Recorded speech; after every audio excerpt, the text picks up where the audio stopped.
Hai semuanya, kita berjumpa kembali dalam Klinik Investasi Industrial Asset Management episode ke-9. Kita akan membahas keputusan dalam berinvestasi. Kita akan membahas lebih lanjut mengenai keputusan apa saja yang harus diambil oleh seorang investor, bias dalam keputusan investasi, dan pola pikir dalam berinvestasi. Pada bulan Maret 2020, jika kita mengingat kembali di masa awal pandemi COVID-19, kita ingat indeks saham maupun indeks obligasi turun cukup tajam. Dan dalam situasi tersebut, kita sebagai investor pasti diperhadapkan pada pilihan-pilihan yang cukup sulit. Memang harusnya secara teoritis kita tahu kalau lagi harga turun jatuh, kita harus mengurangi portofolio saham ataupun obligasi kita. Terus kita perbanyak atau meningkatkan posisi cash kita, nanti kalau harga sudah bottom atau sudah mencapai titik terbawah, kita boleh atau dapat masuk kembali untuk membeli saham atau obligasi. Cuman kenyataannya tidak semudah itu.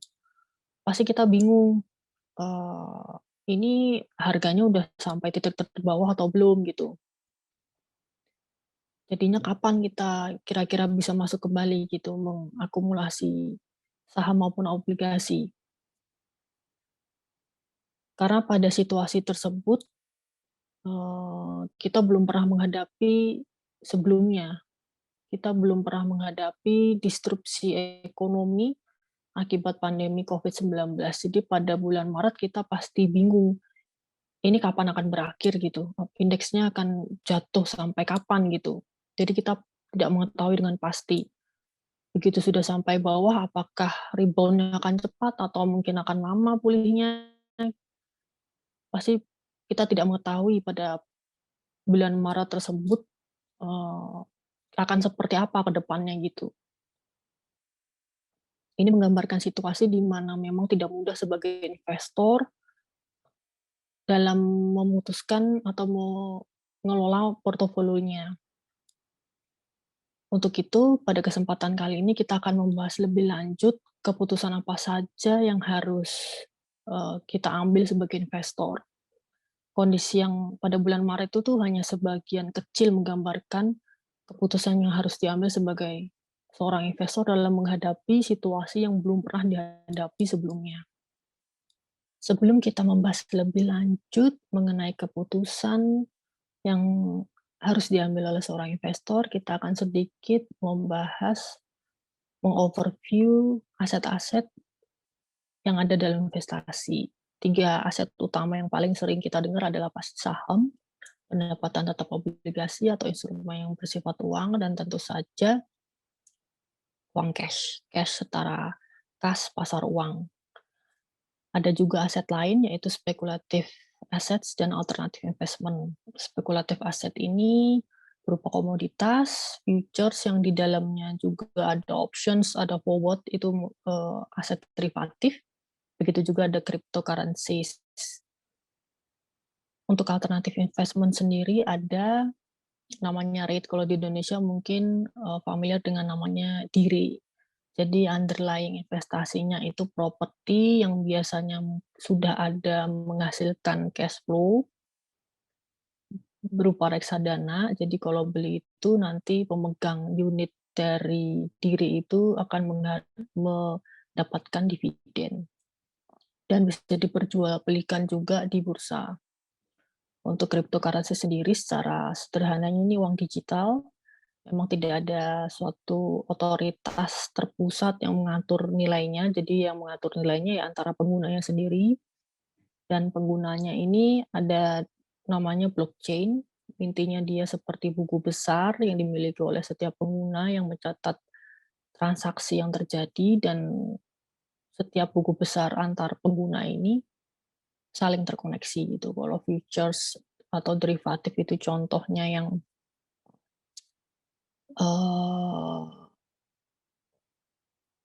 forward komoditas gitu misalnya, jadi atau forward forex gitu intinya, kedua belah pihak menetapkan suatu harga untuk bertransaksi, misalnya transaksi dolar atau transaksi komoditas dengan harga tertentu, dengan jumlah tertentu juga dan pada suatu waktu dan ketika itu jatuh tempo, terutama pada forward, itu transaksinya harus terjadi dengan harga yang telah disepakati, eee, tidak tergantung dengan harga pasar gitu, dan di situ nanti ada celah untung rugi bagi kedua belah pihak. Setelah kita overview aset-aset, kelas aset yang ada dalam investasi yang sudah kalau kita lihat cukup banyak, selanjutnya kita akan membahas keputusan-keputusan dalam investasi yang perlu investor putuskan gitu. Yang pertama, pendekatan dalam menentukan aset mix atau kombinasi aset-aset. Jadi ada 3 pendekatan, yaitu role based permanent portfolio, strategic portfolio mix, dan adaptive asset garden portfolio. Kita akan bahas selanjutnya ketiga pendekatan ini. Kita akan mulai membahas satu persatu pendekatan dalam alokasi aset. Yang pertama, role based permanent portfolio. Dalam pendekatan ini, setiap kelas aset memiliki fungsi atau perannya masing-masing dan diharapkan dapat berkinerja baik dalam skenario yang berbeda-beda. Misalnya, ketika ekonomi sedang berjalan normal atau bahkan sedang booming, saham pasti menjadi growth drive atau aset yang memberikan pertumbuhan gitu.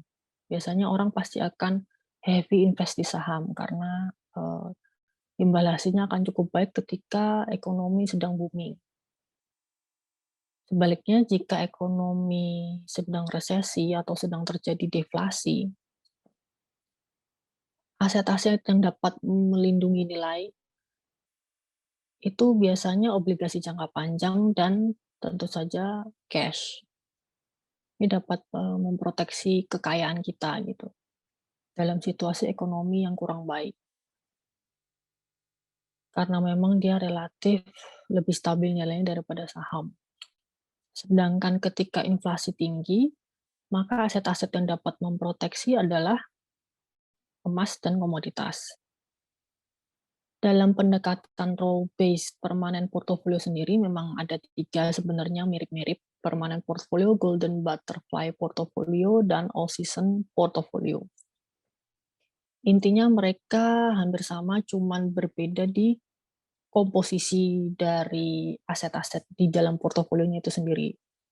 Kalau permanent portfolio dia hanya 4 aset saja, 4 kelas aset saja, yaitu saham global, saham internasional, ada obligasi jangka panjang, ada T-bills, ada emas, dan itu dibagi flat 25% masing-masing kelas aset. Sedangkan kalau golden butterfly portfolio, dia ada lebih banyak, ada 5 kelas aset, ada saham global, ada saham yang small cap, ada obligasi jangka panjang, ada obligasi jangka pendek, dan emas. Lagi-lagi semuanya flat 20%. Dan all season portfolio 30% ya saham global, 40% obligasi jangka panjang, 15% obligasi jangka menengah, 7,5% emas, dan 7,5% komoditi. Ciri khas dari role based permanent portfolio itu sendiri memang dia alokasi ke sahamnya jika dibandingkan pendekatan yang lain akan jatuhnya lebih sedikit gitu, bisa cuma hanya 25-40% karena dia memang harus memasukkan kelas-kelas aset yang lain sebagai proteksi tadi di berbagai macam kondisi seperti obligasi jangka panjang, cash, emas, komoditas, itu dia harus masuk. Jadi memang, alokasi di sahamnya bisa lebih sedikit gitu. Pendekatan yang pertama ini memiliki beberapa kelebihan dan kekurangan. Yang pertama, untuk kelebihannya sendiri yang pasti sederhana karena kita lihat tadi contoh-contohnya hanya memiliki 4 sampai 5 aset saja dalam portofolionya. Juga secara historis, kerugian akibat sell-off-nya relatif rendah karena tadi setiap aset memiliki peran yang dapat memproteksi dalam setiap kondisi ekonomi.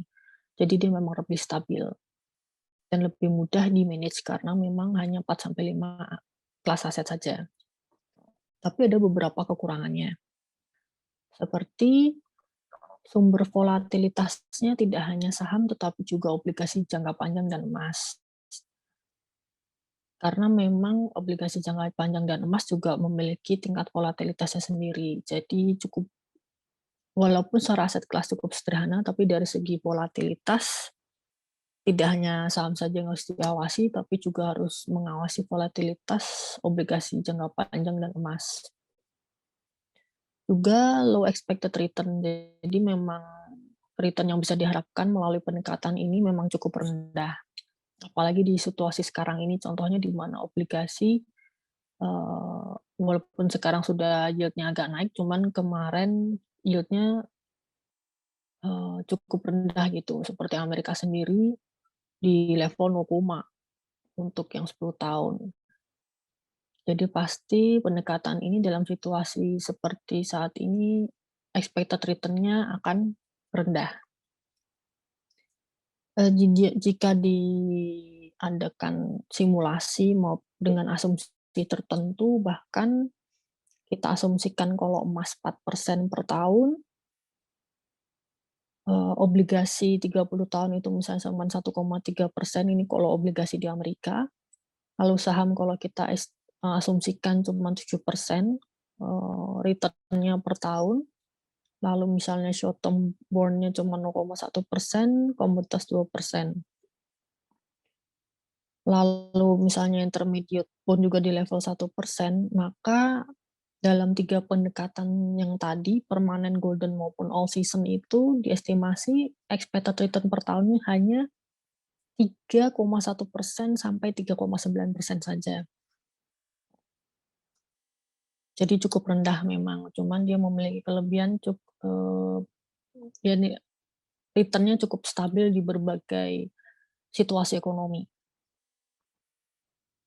Tapi pendekatan ini juga memiliki kekurangan, yaitu portofolionya kaku, karena tadi sudah dipatok gitu rasionya 25% semua atau 20% semua, atau tadi yang all season dengan variasi rasionya sendiri sudah ada patokannya gitu. Jadi kaku, dia tidak ada penyesuaian terhadap profil dari investor itu sendiri, seperti umur maupun profil risiko.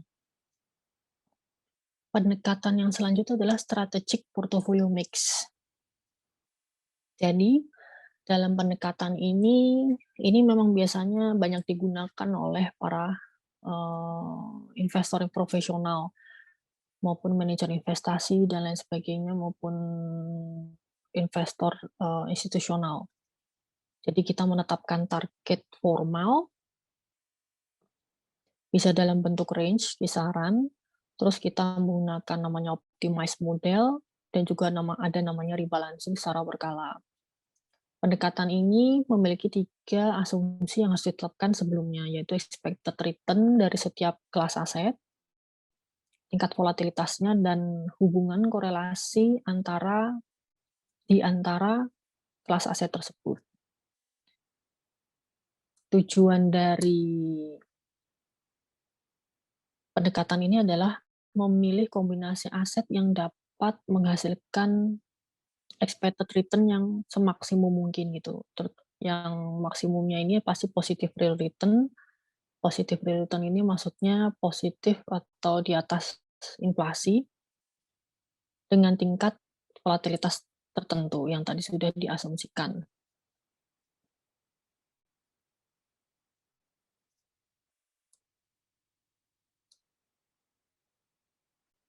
Pendekatan ini eee, secara umum akan lebih titik beratnya akan lebih banyak di saham. Ini mungkin lebih cocok untuk investor yang berumur muda gitu. Karena di sini lebih fleksibel dalam menambahkan mau saham value, stock, growth stock, mau small, mid, atau large, atau saham berbagai jenis memang lebih fleksibel dalam model ini, dalam pendekatan ini. Pendekatan ini memiliki kelebihan dan kekurangan juga. Kelebihannya adalah yang pasti lebih banyak pilihan, karena tidak ada satu rumusan tertentu yang harus dipenuhi. Beda dengan pendekatan yang sebelumnya yang sudah dipatok 20% flat, 25% flat. Kalau ini dengan model optimisasi berarti tidak ada suatu rumusan yang pasti gitu, karena dia dengan, optimize model tadi. Tapi kelebihannya juga sebenarnya bisa diatur, kita mau portofolio untuk capital preservation atau portofolio yang agresif, itu bisa diatur gitu. Jadi lebih bisa menyesuaikan dengan risk profile dari investor itu sendiri, karena bisa disetting nanti dalam optimize modelnya risiko atau volatilitas seperti apa yang kita mau ya, bisa yang tingkat volatilitasnya tinggi, tapi returnnya tinggi, atau yang volatilitasnya rendah, tapi returnnya lebih rendah juga. Jadi bisa disesuaikan dengan karakter investor itu sendiri, maunya seperti apa. Dan kelebihannya tentu saja berdasarkan optimize model tadi. Memang optimize model ini ada tools-nya tersendiri. Tetapi metode ini juga memiliki beberapa kekurangan, yaitu terlalu tergantung pada ketiga asumsi dasar tadi yang harus ditentukan. Padahal ada beberapa kelas aset yang sebenarnya susah dibuat asumsinya gitu. Misalnya kalau asetnya tadi berupa alternatif investment, berupa REITs, berupa selain REIT sendiri misalnya juga berupa propertinya langsung atau private capital, intinya aset-aset yang tidak diperdagangkan sehari-hari gitu. Jadi asumsi volatilitasnya akan sulit untuk ditentukan, karena pasti tidak memiliki data historis harian gitu. Jadi, hanya bisa melakukan asumsi berdasarkan mungkin data yang, tidak real gitu, hanya berdasarkan perkiraan saja. Terus juga berikutnya ketika expected return-nya jatuh, pendekatan ini akan cenderung mendorong investor untuk semakin agresif demi mencapai target. Misalnya dalam kondisi sekarang, di mana pasar obligasi juga yield-nya sudah cukup, rendah, terutama misalnya ini untuk kondisi Eropa maupun Amerika Serikat sendiri, beda dengan Indonesia memang, itu akan kalau menggunakan optimisasi atau menggunakan pendekatan ini bisa membuat investor itu menjadi agresif. Maksudnya agresif di sini, eee, dia cenderung akan melakukan apapun demi mencapai target yang tadi sudah ditetapkan gitu. Bukannya menyesuaikan target karena memang kondisi berubah karena pandemi, bisa saja malah dia tetap dengan target yang tetap, dia berusaha menemukan optimisasi sebagaimana caranya supaya dia bisa tetap mencapai target tersebut gitu. Dan karena tadi portofolionya itu dihasilkan oleh, optimized model, ada juga investor yang cenderung enggan melakukan perubahan, terutama jika ada kondisi-kondisi yang berubah secara drastis.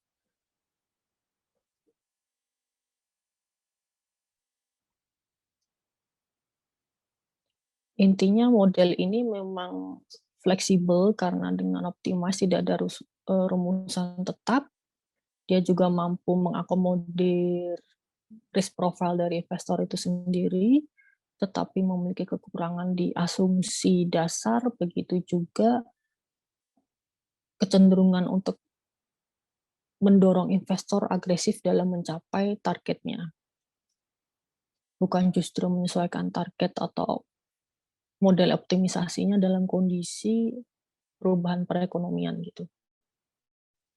Pendekatan yang ketiga adalah adaptive asset garden portfolio. Jadi pendekatan ini menekankan pada adanya variasi diversifikasi kelas aset, baik aset publik maupun non-publik, tanpa optimisasi dan tanpa target formil tertentu. Setiap aset memiliki perannya masing-masing, ini mirip dengan pendekatan yang pertama, namun di lain pihak dilakukan rebalancing, ini dari pendekatan yang kedua. Rebalancing-nya dengan menambah atau mengurangi kelas aset sesuai perubahan kondisi. Ini beda memang dengan pendekatan kedua yang rebalancing-nya lebih pada mengurangi bobot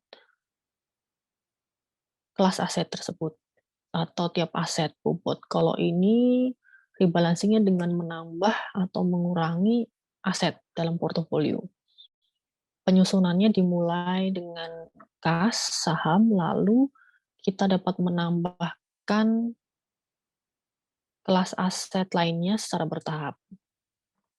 Intinya adalah pendekatan ini seperti kita membuat suatu taman di mana kita memiliki kebebasan dalam berkreativitas. Kita mau tamannya seperti apa, kita mau portofolionya seperti apa, sesuai dengan pengetahuan, tingkat pengetahuan kita, sesuai dengan interest kita atau value-value yang kita maui gitu. Kelebihan dalam pendekatan ini adalah lebih fleksibel, lebih mudah melakukan penyesuaian sesuai dengan kondisi yang terjadi, karena tidak terpaku target tertentu dan tidak perlu meriran suatu model optimisasi. Kelebihannya tadi sudah sempat saya utarakan, yaitu masih bisa memisahkan jenis aset berdasarkan peran. Jadi ini mengakomodasi apa yang pendekatan pertama. Kekurangannya adalah lebih rumit karena banyaknya jenis aset yang ada dalam portofolio kita. Dia saja mau rebalancing dengan menambah atau mengurangi aset tertentu. Jadi pasti kelas aset yang digunakan akan lebih banyak, aset yang digunakan akan lebih banyak, jadi itu lebih rumit, lebih banyak yang perlu dilihat, yang di-manage dalam portofolio ini. Juga lebih memakan waktu karena kita perlu waktu untuk mempelajari investasi dalam aset yang baru gitu. Karena dia tipenya menambah mengurangi aset, kalau ada aset baru yang bisa kita invest, ya kita pasti akan butuh waktu untuk mempelajarinya gitu.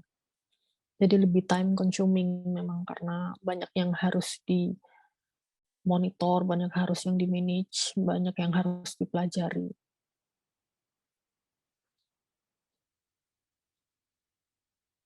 Yang perlu kita ingat dari 3 pendekatan ini adalah, tidak ada pendekatan yang lebih baik, salah satunya yang paling baik daripada yang lainnya. Semuanya memiliki kelebihan kekurangan masing-masing, itu tergantung kita sebagai investor, kita bahkan bisa menggunakan kombinasi dari ketiganya. Misalnya kita tetap melakukan pendekatan pertama di mana setiap aset memiliki peran sesuai dengan kondisi ekonominya masing-masing, tapi kita juga bisa menentukan target, tapi tidak target formil seperti pendekatan kedua, mungkin suatu range yang fleksibel, di mana kita juga dapat melakukan penyesuaian terhadap target tersebut sesuai dengan kondisi ekonomi. Tapi juga kita bisa menambahkan pendekatan ketiga di mana kita bisa bereksperimen dalam mencoba investasi dalam suatu aset yang baru. Kita sudah mulai menyadari betapa banyak keputusan yang harus diambil oleh seorang investor. Tadi kita sudah lihat pendekatannya, ada beberapa yang dapat kita ambil, Lalu juga tadi kita sempat membahas kelas-kelas aset apa saja yang bisa kita investasi, cukup banyak, ada spekulatif aset, alternatif investment, stock versus cash and bonds, public or private investment. Setelah kita kira-kira tahu kelas aset mana saja yang kita mau, dengan menggunakan pendekatan apa dalam menentukan alokasi asetnya, terus kita juga harus menentukan berapa banyaknya investasi yang harus kita lakukan untuk setiap kelas aset, belum lagi kita harus menentukan dengan cara apa kita berinvestasi. Seperti cara investasi misalnya, atau investment vehicles apa yang mau kita ambil gitu untuk setiap kelas aset. Misalnya obligasi, kita bisa membeli secara langsung, kita beli obligasi emiten, ya mau emiten apapun itu yang ada obligasi, kita bisa beli langsung, atau secara tidak langsung itu kita dapat memiliki aset obligasi dengan ETF atau exchange traded fund maupun reksadana. Reksadananya ada open end, ada closed end. Lalu dalam obligasi sendiri, kita harus menentukan seberapa besar risiko suku bunga yang dapat kita terima. Misalnya ada portofolio yang menawarkan yield yang rendah, tetapi interest rate sensitivity-nya cukup tinggi. Misalnya dia yield-nya 1% saat ini, tapi memiliki interest rate sensitivity yang digambarkan dengan namanya durasi, misalnya durasinya 2%. Jadi kalau ada, eee, suku bunga naik 1%, maka nanti yield-nya bisa turun 2%. Atau sebaliknya jika interest rate-nya turun 1%, interest rate sensitivity-nya tadi mungkin jangan 2, lebih tinggi lagi, kita misalnya 6, durasinya 6, maka itu bisa yield-nya naik 6%. Atau kita mau portofolionya yield-nya sudah cukup tinggi, misalnya yield-nya di 3, tetapi durasinya mungkin tadi cuman 1. Jadi kalau ada perubahan suku bunga 1% ke atas maupun ke bawah, jadi perubahan yield-nya juga 1% gitu. Itu menggambarkan risiko suku bunga yang dapat kita terima seperti apa. Untuk saham sendiri, kita perlu memutuskan mau saham yang domestik saja atau mungkin kita masuk ke saham global, kita mau ke saham dengan big, small, mid cap, atau kapitalisasinya yang kecil, kapitalisasi menengah ataupun besar, terus kita mau memilih value versus growth stock,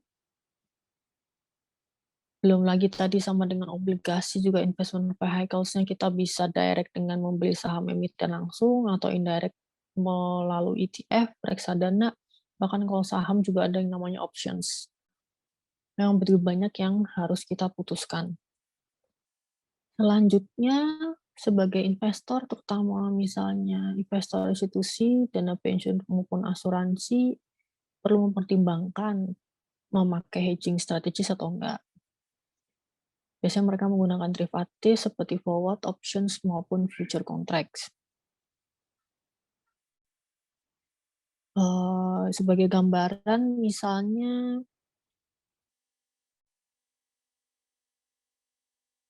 futures untuk komoditas gitu ya.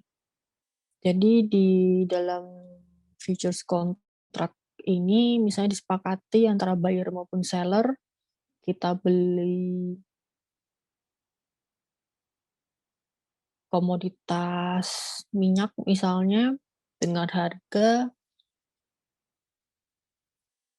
60 barel dolar per barel. Jangka waktunya misalnya 1 bulan. Jika nanti harga 1 bulan ke depannya itu $70 per barel, maka, si buyer-nya tetap beli di harga 60, padahal harga market 70. Jadi buyer minyak mentah tadi untung, sedangkan si seller akan rugi.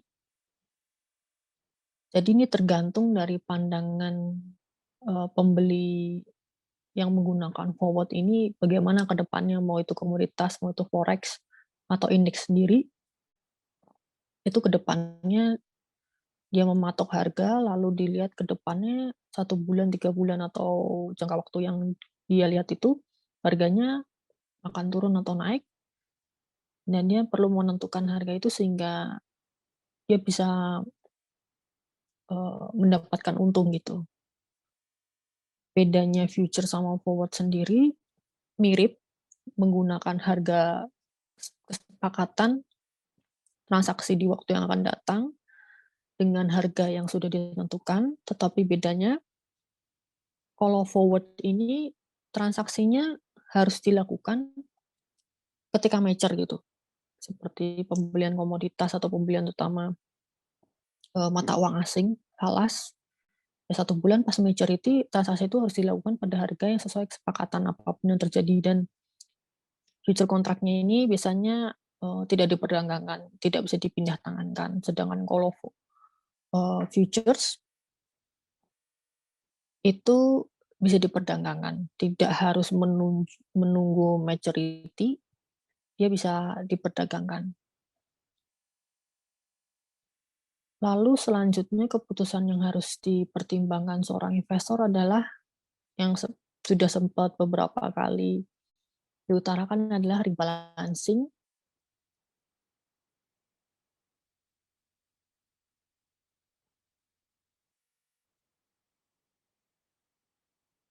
Rebalancing ini dapat dilakukan dengan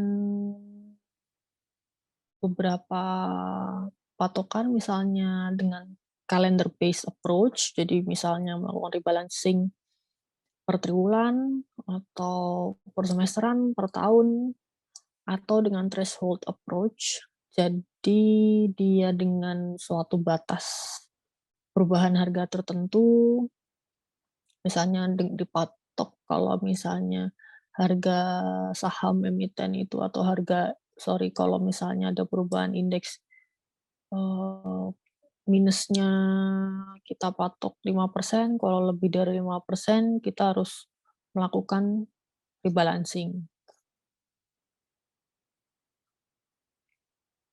Nah, namun dalam menentukan kapan waktu rebalancing ini tidak sesimpel itu juga masalah kalender maupun threshold approach. Ketika misalnya threshold approach sendiri kita patok tadi 5%, ketika sudah melebihi 5%, apakah kita benar-benar akan mengeksekusi rebalancing atau tunggu dulu, mana tahu nanti besoknya langsung rebound, atau bagaimana gitu, atau nunggu 2 kali 5% dulu, baru kita benar-benar melakukan rebalancing, mengurangi bobot, itu harus, diputuskan gitu, dan itu tidak semudah yang kita kira. Apakah harus langsung mengeksekusi rebalancing tersebut jika suatu threshold sudah terlampaui?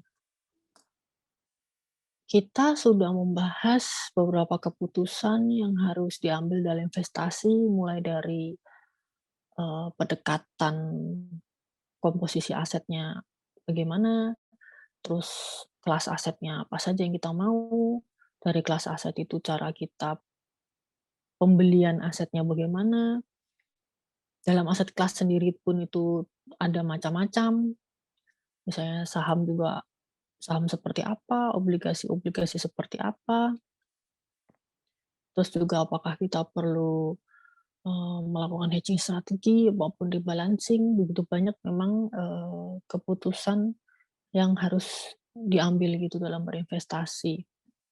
Nah, dalam menjalani investasi sendiri ada beberapa hal yang patut diperhatikan selain keputusan-keputusan tadi, yaitu adanya bias dalam kita memutuskan, suatu hal dalam investasi.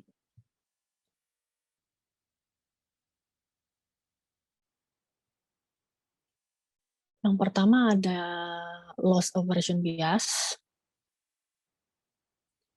Sebagai contoh, investasi A ada probability-nya 100% mendapat untung 100 juta.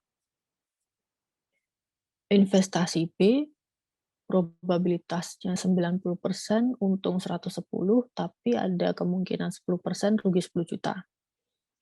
Yang skenario kedua, investasi A 100% rugi 100 juta, investasi B 90% mungkin rugi 110, sedangkan 10%-nya probabilitanya kita untung 10 juta. Dalam hal keuntungan misalnya yang pertama, pasti kita dengan mudah memilih investasi A. Jika diperhadapkan pada keuntungan, pasti orang ingin yang pasti-pasti. Jadi pilih yang A, 100% 100 juta itu udah pasti, daripada yang B. Sedangkan dalam hal kerugian, kalau orang diperhadapkan pada adanya kemungkinan rugi, justru orang kebanyakan akan berani bertaruh dengan resiko yang lebih tinggi lagi, dengan maksud menghindari kerugian. Jadi kalau yang skenario kedua, diperhadapkan pada kemungkinan 100% rugi 100 juta dibandingkan dengan yang investasi B, 90% ruginya 110 juta, jadi ruginya lebih besar daripada yang investasi A, tapi probability-nya 90% dan masih ada kemungkinan dapat untung 10 juta, orang akan memilih kebanyakan malahan justru investasi B. Padahal dia ada kemungkinan ruginya justru lebih besar, yaitu 110 juta. Tapi karena ada probability sedikit kemungkinan untung, tapi padahal ruginya kalau diingat 110 juta, orang akan memilih kebanyakan mungkin akan bias dan malah memilih investasi B. Ini mungkin yang terjadi akhir-akhir ini, di mana kita mendengar, banyak, beberapa pihak yang meminjam, baik dari pinjol ataupun apapun itu, menggunakan uang pinjaman untuk investasi saham. Ini memang emosional sekali. Dia lupa kalau seperti investasi B gitu. Lupa kalau ada kerugian yang justru lebih besar gitu. Kalau dia sampai, uangnya nyangkut di saham dan tidak bisa bayar bunga uang pinjaman yang apalagi pinjol yang cukup tinggi, justru ruginya sangat besar gitu dan dia lupa ada kerugian yang, resikonya ruginya justru lebih tinggi nilai kerugiannya gitu dengan probabilitas yang mungkin juga cukup tinggi gitu. Tetapi demi melihat ada, harapan atau ekspektasi bahwa bisa untung, walaupun probability-nya mungkin maupun kecil maupun probability tinggi sekalipun, tapi dia pasti ya intinya berani pinjam uang gitu untuk bermain di saham. Padahal lupa kalau kenapa-napa uangnya nyangkut ada ruginya juga besar gitu dibandingkan untungnya dan itu yang banyak terjadi akhir-akhir ini. Bias selanjutnya adalah endowment bias, di mana kita terlalu menghargai secara berlebihan barang yang kita sudah beli, aset yang sudah kita beli. Jadi kita membeli sesuatu, kita jadi ada rasa memiliki, dan akhirnya kita memberikan value yang lebih tinggi dibandingkan harga pasaran atau nilai sebenarnya. Ini mungkin lebih misalnya terjadi contohnya pada, new startup atau sebenarnya jika kita sebagai pengusaha gitu, kita pasti akan memberikan value usaha kita lebih tinggi gitu, mungkin bahkan daripada harga pasarannya gitu. Akhirnya ketika kita mau menjual usaha kita dengan IPO maupun dengan cara lain, kita memberikan valuasi atau nilai usaha kita itu bisa lebih tinggi, biasanya cenderung lebih tinggi daripada harga pasaran nilai sebenarnya. Adanya confirmation bias ini kecenderungan orang akan memperhatikan informasi yang menegaskan keyakinannya. Sebaliknya mengabaikan informasi yang bertentangan dengannya. Intinya kalau dalam membaca informasi kita cenderung memilih informasi yang mendukung opini atau pemikiran kita sendiri. Kita cenderung selektif dalam memilih informasi, ini berakibat padanya kita bisa berinvestasi pada, dengan risiko yang, cukup tinggi. Misalnya contohnya kita dengar dari teman atau siapapun itu, isu-isu ada suatu perusahaan mau bangkrut, suatu emiten mau bangkrut, pasti kita kepikiran harus jual cepat sahamnya gitu. Terus kita sebelum jual saham mungkin kita searching-searching di berita, memang benar ada berita penjualannya anjlok lebih dari 70%, pangsa pasar jadi yang paling kecil. Tapi kita lupa padahal di berita itu mungkin ada informasi bahwa si emiten ini akan meluncurkan produk yang akan bisa memulihkan penjualannya. Tapi kita nggak ngelihat informasi yang positif ini, kita hanya melihat informasi yang membenarkan pemikiran kita atau membenarkan keputusan kita. Akhirnya kita lebih memilih cut loss gitu ketika memang jatuh. Kita lupa ada informasi ini yang sebenarnya bisa membuat saham PTA misalnya balik rebound bahkan lebih tinggi. Jadi justru merugikan kita karena kita sering bias dalam melihat suatu informasi. Setelah tadi kita membahas keputusan-keputusan dalam berinvestasi yang sangat banyak yang mungkin kita justru membuat kita semakin bingung gitu, dan juga bias-bias yang mungkin terjadi dalam kita mengambil keputusan, kira-kira pola pikir seperti apa yang mampu kita adopt dalam kita berinvestasi. Kalau kita mengingat kejadian bulan Maret 2020 di mana kita dalam suatu titik yang membingungkan, apa yang harus kita lakukan, apakah harus sell off semuanya atau harus sell off sebagian saham kita melihat Maret indeks begitu hancur, kita tidak boleh lupa harus mempertimbangkan memang resiko resesi dalam ekonomi, lihat market sell off, lihat valuasi, dan juga tren ekonomi ke depannya. Dan berdasarkan semua pengetahuan yang kita miliki saat itu, memang di mana sulit dan terbatas pastinya, kita pasti akan membuat suatu keputusan yang terbaik menurut kita. Apakah itu sell off semuanya, sell off sebagian, lalu kita berani untuk masuk atau akumulasi saham di harga bawah, atau mungkin kita tidak berani untuk akumulasi saham di harga bawah, jadi kita malah menyesal.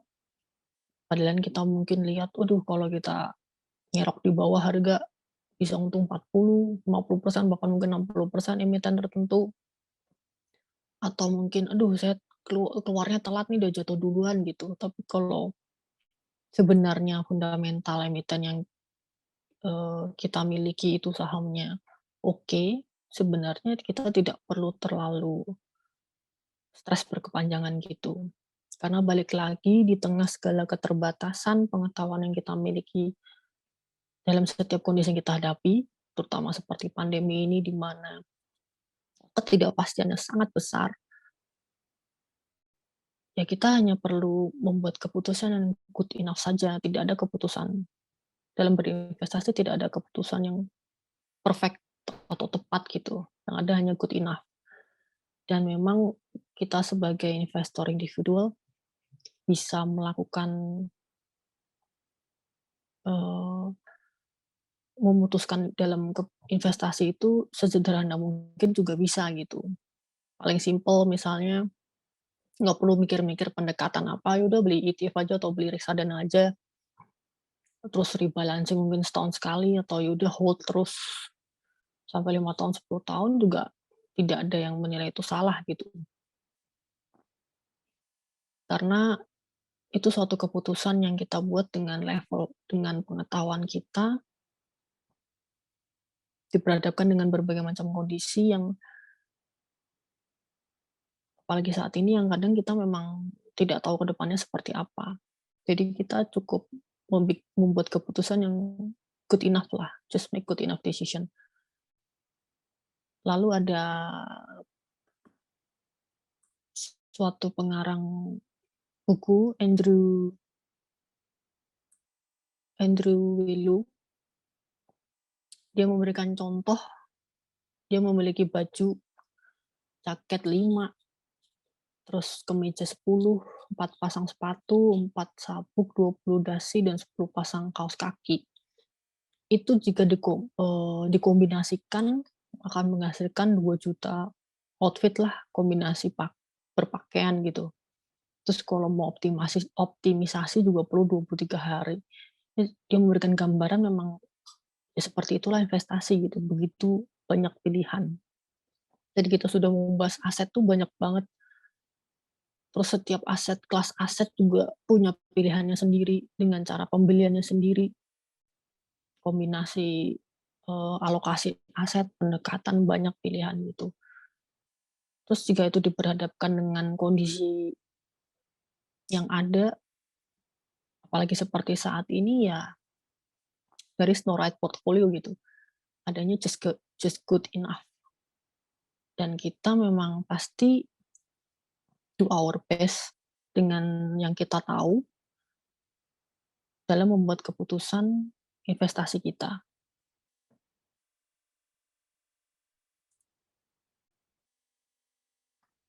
Jadi investasi itu merupakan suatu perjalanan di mana kita belajar, bertumbuh, kita selalu mengusahakan yang terbaik dengan yang kita tahu gitu, dan kita harus berusaha untuk menikmati perjalanan tersebut gitu. Jangan menilai diri kita atau value kita itu kita bernilai berdasarkan pencapaian, eee, return investasi kita.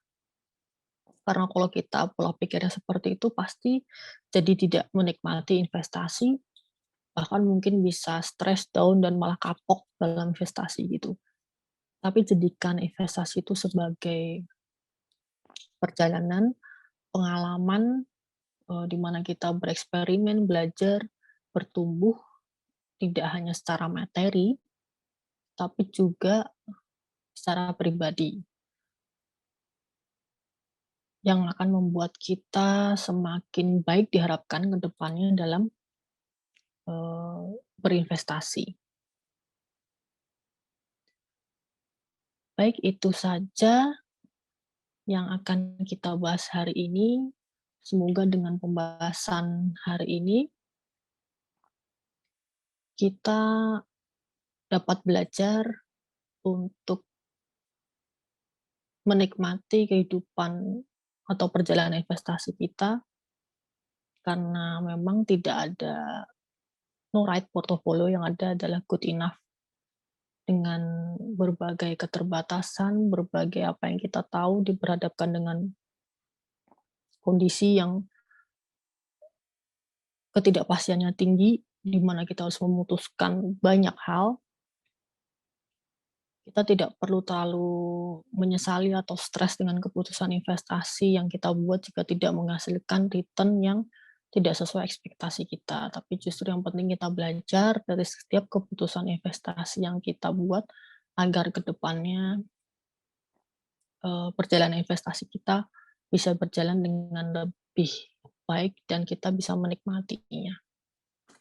Oke, terima kasih sudah bergabung bersama kami dalam klinik investasi bersama Indostelink Asset Management.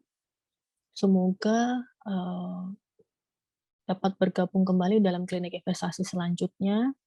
Jika ada pertanyaan maupun masukan, dapat disampaikan melalui channel-channel yang sudah tercantum. Terima kasih atas waktu dan kerjasamanya.